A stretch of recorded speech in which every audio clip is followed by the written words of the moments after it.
I desperately want this video to solve a problem that you probably have. And so I asked people in my Discord a few days ago what was their biggest issues in solving beat block basically. And I discovered that arrangement is the main thing. So right off the bat, I want to absolutely demystify the concept of arrangement to you. It is simply to build and release tension based off of these little 4-bar, 8-bar, and 16-bar sections that we make. Most songs start off as little ideas like this, and the goal of arrangement and structuring is to turn them into full compositions. That being said, there are a lot of people who have already done the work for us in terms of finding structures that do this thing of building and releasing tension based off of these little ideas that we have. It is fundamentally a music theory concept, actually. There's things like crescendo, decrescendo, pauses, a lot of stuff that actually goes into structuring music that we don't really have to pay attention to because everyone's kind of built these fundamental structures. That being said, this is the main thing people struggle with, but the solution is to just pick a fundamental structure that works for you. Now, any producer who has credentials of any kind, so basically sales, placements, their own catalog streams very well, is going to be able to instruct you on how to structure a beat correctly, because there are no beats that are structured poorly that get engagement. It's a whole retention thing. It's very similar to the way videos work on YouTube, for example. That being said, this video is going to show you my way of arrangement, but that is the very basics of it. And then everything else is how I take that very fundamental structure that I learned from my mentors and then turned it into my own thing. And I'm going to show you how to take any arrangement structuring that you have and turn it into your own thing. But fundamentally, you need to understand that it is not a complicated thing. Pick a structure and then use it. There are no goofy tricks you're going to use that are going to make your beat sound magically more interesting. It's just a good beat that is well structured. We'll get into some tricks that you can use to make things a little bit more spicy. If you take nothing else away from this video, please let it be that you just simply need to pick a type of structure that is traditional and then iterate on that. And if you don't take that away from this video, you might as well click off, because there's nothing else that I can teach you, because that's the point of this video. The 14 drum kit has a bunch of sounds for my placements and TV syncs too. Now, I'm not entirely sure why you don't have it yet, because it's free. And besides that, it's lifetime updates, and those are 100% free too. And you get access to my 14 letter where I send you free gems on how to actually make money with your beats by being a valuable producer. So here's a nice list of a bunch of other perks you'll get so that we can just get back to the cook up. If you're interested in the sauce, peep the link in the description below. If you have struggled with this in the past, or if it's something that you currently struggle with, don't even trip, because I'm the same way. It took me a long time to really wrap my head around this. So again, my goal today is just to help you take way less time than it took me to wrap my head around all this. So I'm gonna just let you hear a little bit of this beat that we've got going on so far, but we've been working it over the last couple of days with the melody layering that we did, and then the drum programming from a while ago, or from just the other day actually. So we did all this melody from scratch and all this drum programming from scratch in the last 2 tuts, so definitely check those out.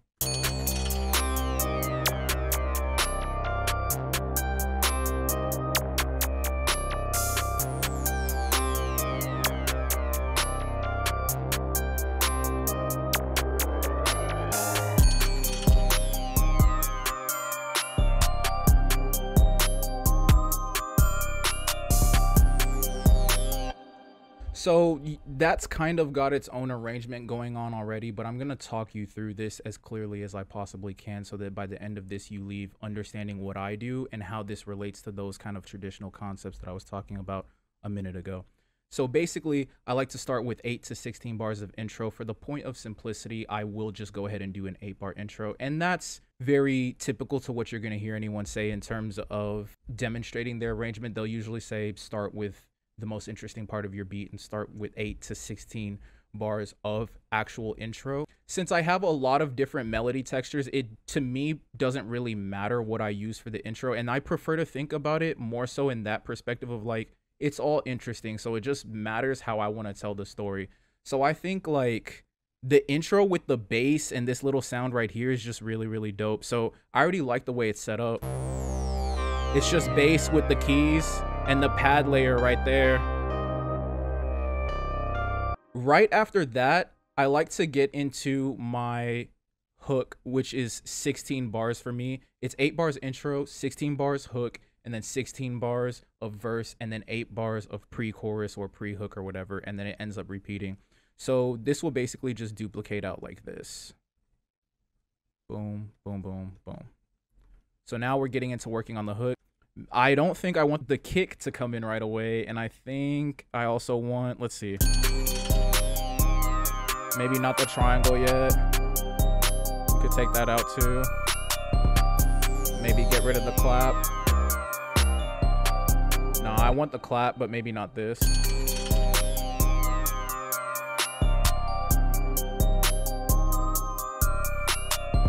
Okay, so right there, I'm already thinking about how I want to build and release tension based off this arrangement so far.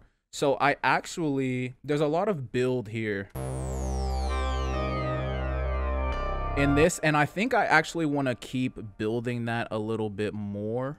So I might do something like this, where it's just the pad and the bass, and then I actually don't have any 808 come in, because I'm just thinking about how I want to tell the story. That's really all this is.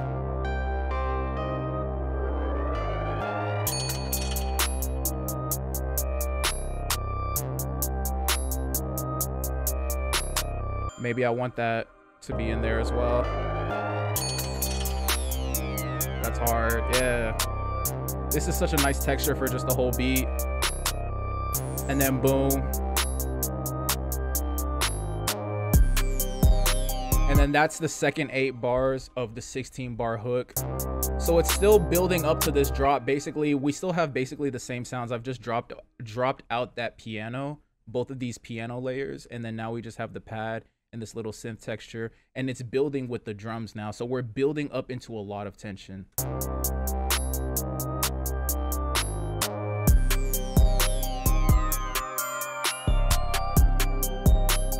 So now we can start getting into our verse, and the way I'm thinking about this now is, do I want to keep building tension or do I want to release tension? So I think I'm gonna release tension for just a little bit, kind of give it like a little pause.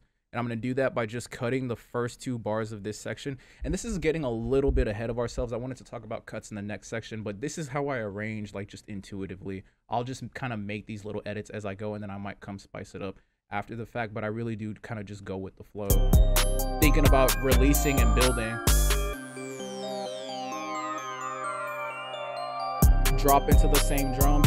And I think I want to keep changing that energy. So I'm going to come in here and then think about like maybe what I could do to one of these sounds to change it up, to kind of keep that like engagement of like things kind of changing and staying interesting. So I'll make this unique as a sample, and then I'll just pitch it up and see how that sounds.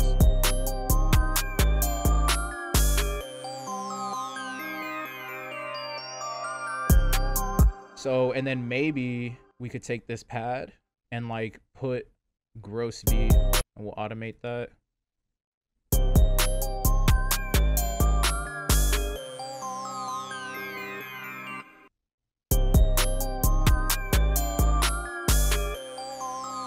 Like the bells.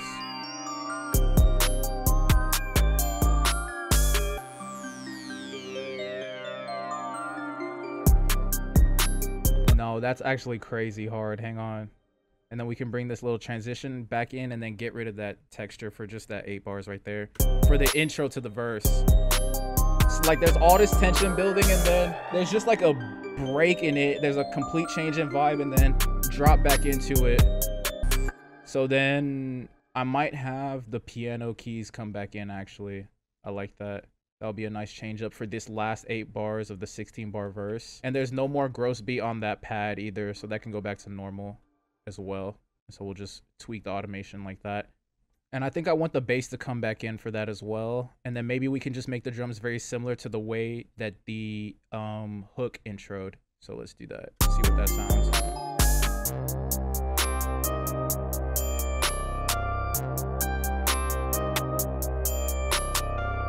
And then this is our like pre-chorus or our bridge section right here.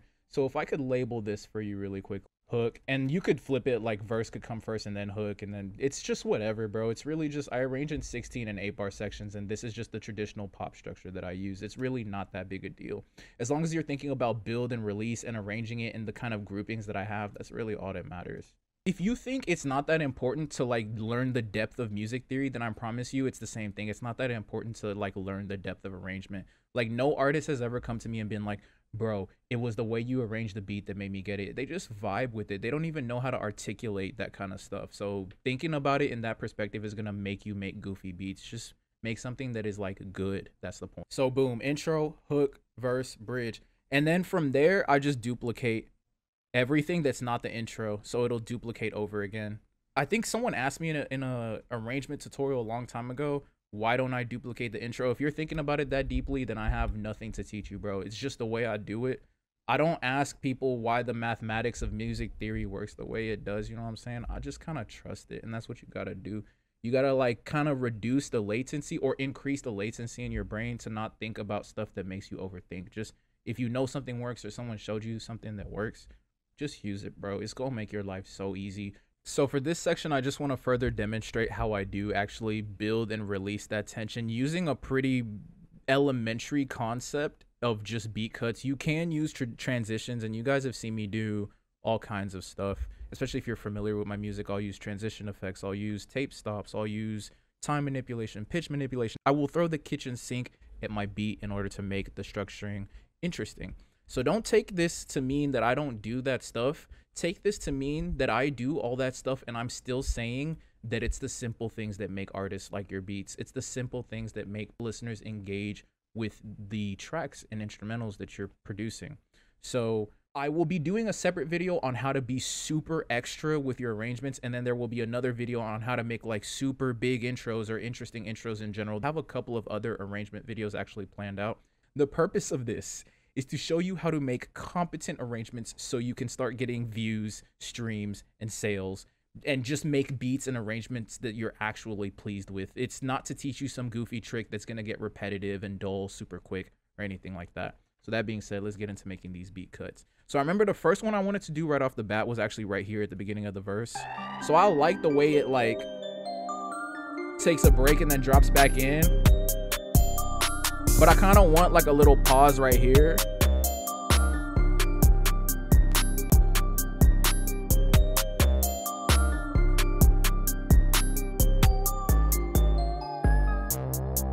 That's hard. Just a little bit of something like that is all you really need, bro. I'm telling you. And then we could really do the same thing like right here, probably. Literally just run that back. Hard, bro. And then we could maybe sauce up another one like right here.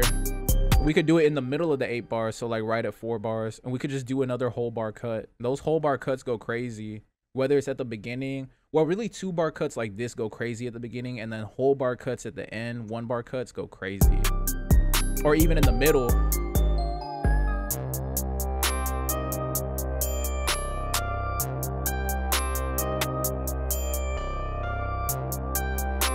And then after that pause, drop back into the 808, but with no kick, right? Yeah, that's about to be hard.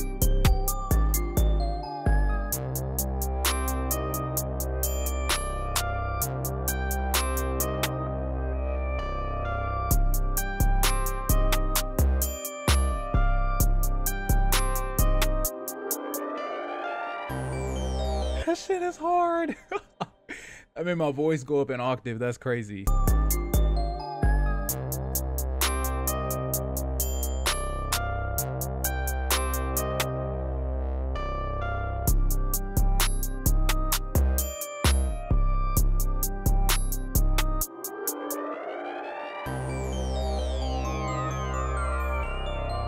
Okay, I'm gonna do like one thing that's extra really quickly, just because I know it'll sound hard. So I'm gonna go to gross beat, and I'm gonna go to the momentary bank, I believe. Yeah, I'm gonna get this vinyl off preset going on the master, and then I'm gonna create an automation, drag it all the way like that, because that'll just sound crazy. It'll sound like the melody literally like changed off the tape stop. That would just be so hard. It already sounds good, don't get me wrong, but I'm just thinking like this is when I start to add extra stuff, like just a little bit, because if you start to do too much, it just gets goofy, and you'll rather just have it be traditional and basic than do something goofy, because with traditional you have a really good likelihood of getting a good track, but if you venture into the realm of goofy, you will never make a good track.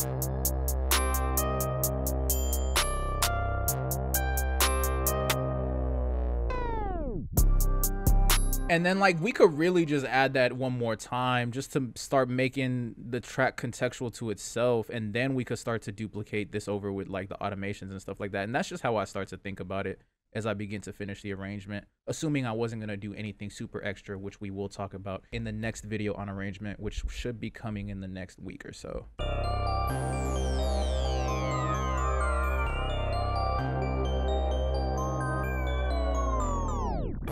That is so hard. That is so hard. So that's what I've got for you for arrangement today. If I did cover something that you couldn't really wrap your head around, do feel free to ask me down below. I will shoot you a YouTube short, or I'll just shoot you an answer if it's a really good question, or even if it's a dumb question. I have no problem helping you out because you're my homie and I want to help you out. I want to help you get better than all the other people who don't bother to get better. And since you've watched this far, I do believe you deserve to get better. So ask away down below. Also, shout out to all the members and all the homies in my label Dope. They make this channel possible. I've been forgetting to shout out the channel members, but you guys are awesome as well. So we've got a bunch of really dope arrangement and automation guides on the back end of both of those things. So check them out. Link in the description below if you want to learn about all of that stuff. Thank you so much for watching this video. I will see you in the next one. I love you. Peace.